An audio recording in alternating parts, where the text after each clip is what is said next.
Olá, boa tarde. Nós estamos de volta com notícias do Brasil e do mundo desta segunda-feira. José Mauro Coelho pediu demissão do cargo de presidente da Petrobras. A pressão pela saída dele ganhou força após novo reajuste nos preços dos combustíveis. Até a semana passada, José Mauro Coelho vinha resistindo às pressões para renunciar ao posto de presidente. A intenção era acelerar a aprovação do nome de seu substituto, Caio Paes de Andrade, atual secretário de Desburocratização da Economia. Pelos trâmites normais, apenas no final de julho ou início de agosto, o novo presidente seria analisado pela Assembleia de Acionistas. O governo federal também quer trocar toda a diretoria da estatal.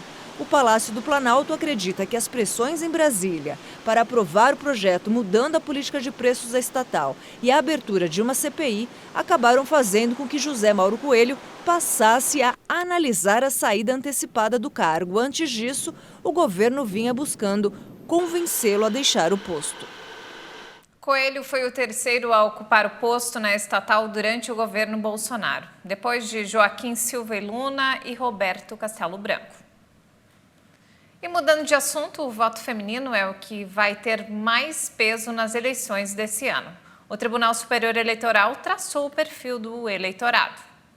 O TSE revelou que a mulher com ensino médio e idade entre 45 a 59 anos é a maioria entre os aptos a votar. Segundo o levantamento do Tribunal Superior Eleitoral, nas eleições desse ano, há 8.600.000 mulheres a mais que homens para decidir o futuro político do país. Neste ano, 152.100.000 pessoas estão aptas a votar, quase 13,5% a mais em relação às eleições de 2018, quando eram 147.100.000 eleitores. O público feminino também é maioria em quase todos os recordes por região e escolaridade. Quando se trata do nível de instrução, as mulheres são a maioria entre os eleitores de nível superior completo. Elas também dominam com o ensino médio completo. Já os homens são a maior parte entre os eleitores sem escolaridade informada, mas que sabem ler e escrever. Para as eleições de 2022, mais de 5.600.000 pessoas se declararam analfabetos, o correspondente a 3,7% dos eleitores. 1,5 milhão de pessoas a menos do que o registrado nas eleições de 2018, quando 6,5 milhões disseram à Justiça Eleitoral que não sabiam ler nem escrever. E nos destaques internacionais, na França, o presidente Emmanuel Macron perdeu a maioria no parlamento menos de 2 meses após ser reeleito. Macron terá que buscar novos aliados a partir de hoje. O partido do presidente Emmanuel Macron conseguiu a maioria no parlamento, 245 entre as 577 no total. Mas esse número não chega à metade da Assembleia, por isso ele perdeu a maioria. Macron vai ter que negociar com rivais para formar uma coalizão ou então governar com uma minoria.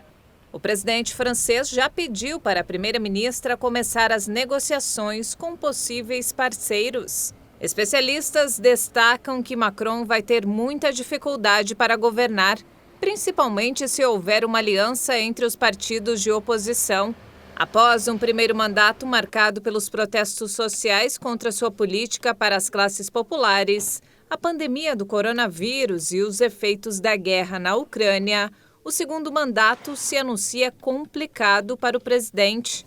A ascensão do centrista Macron em 2017 sacudiu o tabuleiro político francês, que agora se divide em 3 blocos principais: esquerda radical, centro e extrema-direita.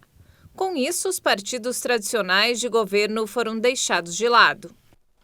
E falando sobre a guerra, o presidente da Ucrânia, Volodymyr Zelensky, disse esperar que a Rússia intensifique seus ataques esta semana, dias antes da reunião da União Europeia, que vai discutir o status de candidato da Ucrânia a ingressar ao bloco. Depois que a Ucrânia recebeu o consentimento da Comissão Europeia na semana passada, os países se reúnem na quinta e sexta-feira para decidir se o país pode receber o status de candidato, decisão que deve ser tomada por unanimidade. Zelensky indicou que os russos estão reagrupando suas forças na direção de Kharkiv e na região de Zaporízhia e continuam bombardeando as infraestruturas de combustíveis. O presidente afirmou que o exército ucraniano vai responder a esses ataques e admitiu que houve perdas significativas. Em Lysychansk, sinais da preparação para um possível combate começam a surgir nas ruas. Os soldados colocaram cercas e a polícia posicionou restos dos veículos queimados nas ruas para impedir a passagem. Os ministros do exterior da União Europeia se reuniram hoje para discutir a liberação de milhões de toneladas de grãos retidos nos portos da Ucrânia. Os grãos exportados da Ucrânia são a principal fonte de alimentos de muita gente, principalmente dos países mais pobres. O chefe da diplomacia da União Europeia acusou a Rússia de crimes de guerra. Josep Borrell classificou o bloqueio de inaceitável no momento em que milhões de pessoas passam fome em todo o mundo. E mudando de assunto, uma greve dos guardas de segurança provocou o cancelamento de todos os voos que partiram nesta segunda-feira do aeroporto de Bruxelas. Cerca de 30 mil passageiros foram afetados. Os funcionários pedem melhores salários em um período de alta na inflação do país. A administração do aeroporto confirmou o cancelamento de 232 voos, afetando em média 30 mil passageiros. As pessoas que tinham viagens programadas receberam instruções para entrar em contato com as companhias aéreas responsáveis pelos voos. Nesta segunda-feira, o terminal aéreo estava praticamente vazio, com pequenas filas para a troca de passagens. Os voos comerciais que desembarcam no aeroporto também estão sendo afetados, com a operação reduzida de 1 para 4 voos. Por outro lado, o tráfego de mercadorias continuou em operação. Os 3 principais centros sindicalistas da Bélgica realizam nesta segunda-feira um dia de ação nacional para a defesa do salário e do poder aquisitivo. E antes de encerrar, olha só, com a eleição de Gustavo Petro, a Colômbia vai ter a primeira vice-presidente negra da história do país. Francia Márquez estudou direito e sobreviveu a um atentado em 2019. Sobrevivente do conflito armado, ficou conhecida com um discurso feminista de esquerda e com a proposta de Vivir Sabroso, ou Viva Gostoso, uma corrente de populações negras que defende a paz e a harmonia com a natureza. Assumiremos o compromisso de trabalhar a regulamentação e implementação dos direitos constitucionais à população afrodescendente e outras minorias raciais e os povos étnicos deste país. Márquez nasceu em uma família pobre da província de Cauca, foi mãe solteira aos 16 anos, fugiu ameaçada da terra natal, faxinou casas para sobreviver e estudou direito antes de ingressar na política institucional.